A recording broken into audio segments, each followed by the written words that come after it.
피해자가 태어난 이후부터 투약을 전혀 하지 않은 사정 등을 고려해서 살해 고의가 있다고 판단을 했습니다.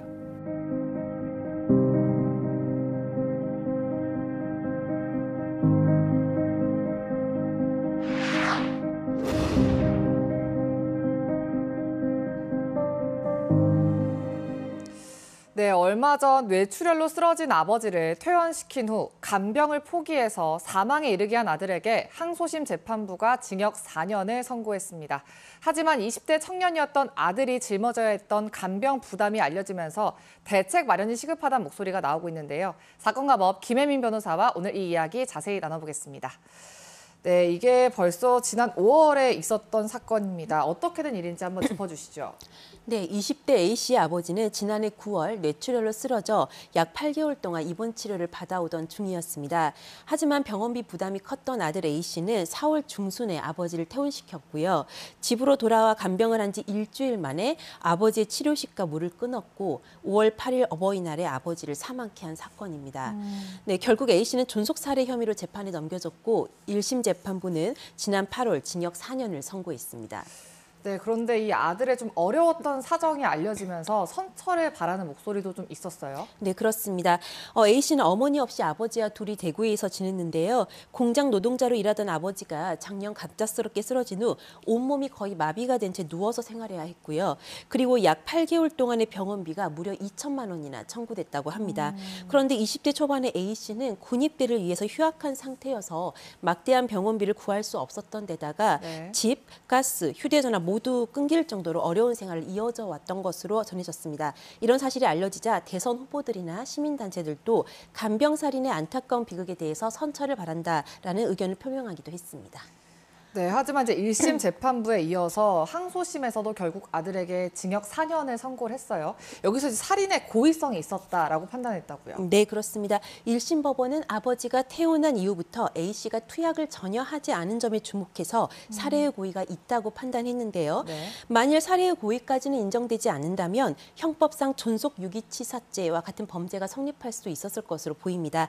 하지만 법원은 그보다 더 중한 범죄로 존속 살해의 고의를 인정했고 항소심 재판부도 이러한 입장을 그대로 유지했습니다.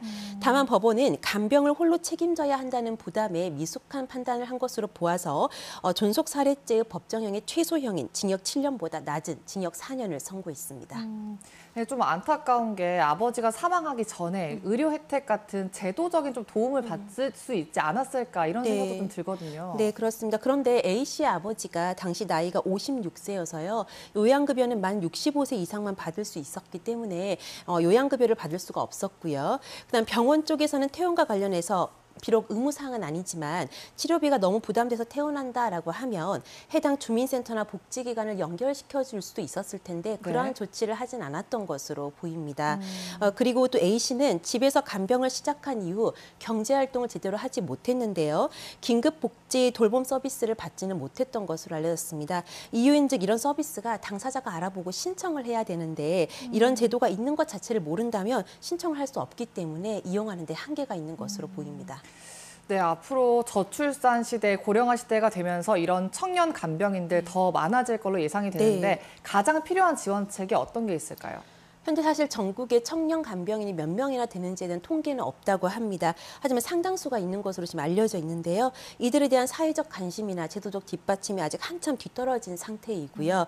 가장 시급한 것은 일단 현 시점에 전국에 이러한 청년 간병인이 몇 명이나 되는지 제도적 지원을 하기 위해서는 면밀한 실태조사가 필요하고요. 네. 간병비나 생활지원도 중요하지만 청년 간병인들의 특성은 또 자신의 꿈이나 미래를 위한 준비를 포기하고 간병을 해야 한다는 문제가 있거든요. 그렇죠. 그래서 학업이나 취업 등에 있어서도 포기하지 않고 병행할 수 있게 제도적 지원을 해주는 것이 필요해 보입니다. 참고로 하나 알려드리자면 국번 없이 110 전화를 누르시면요. 권익위원회 민원상담센터로 연결되니까 거기를 통해서 자신의 상황에 맞는 복지 서비스가 무엇이 있는지 알아보는 것도 필요해 보입니다. 또한 이런 경우에는 비슷한 어려움을 겪고 있을 때 방금 말씀드린 상담 전화를 먼저 받아보는 게 필요해 보입니다. 네, 더불어 이번 사건을 통해서 이제 간병이나 돌봄 부담을 그동안은 개인 또 그 가족에게만 좀 줬다면 이 사회 전체가 부담해야 된다. 이렇게 좀 인식이 바뀌어야 된다. 이런 목소리도 나오고 있어요. 그렇습니다. 가정적인 건데 이 사건의 경우에도 만약에 A씨가 간병비 지원이나 생계 지원 등을 잘 받았더라면 A씨가 아버지를 스스로 죽음에 내모는 그런 끔찍한 결정까지는 하지 않았을까 뭐 이런 생각도 들면 마음이 아프기도 한데요. 비단 이는 영케어러, 청년 간병인의 문제만은 아닌 것 같고요. 자식의 간병도 있고 배우자의 간병도 있고 앞으로 점점 더 이런 영역의 문제가 많이 될 것입니다. 그렇기 때문에 더 이상은 이제 돌봄을 효심이나 부부의, 가족의 이런 문제로 치부할 것은 아니고요. 사회적 돌봄, 국가적 책임의 문제로 접근을 해서 적극적인 복지 서비스를 제공해야 될 것 같습니다. 네, 오늘 이야기는 여기까지 듣겠습니다. 고맙습니다.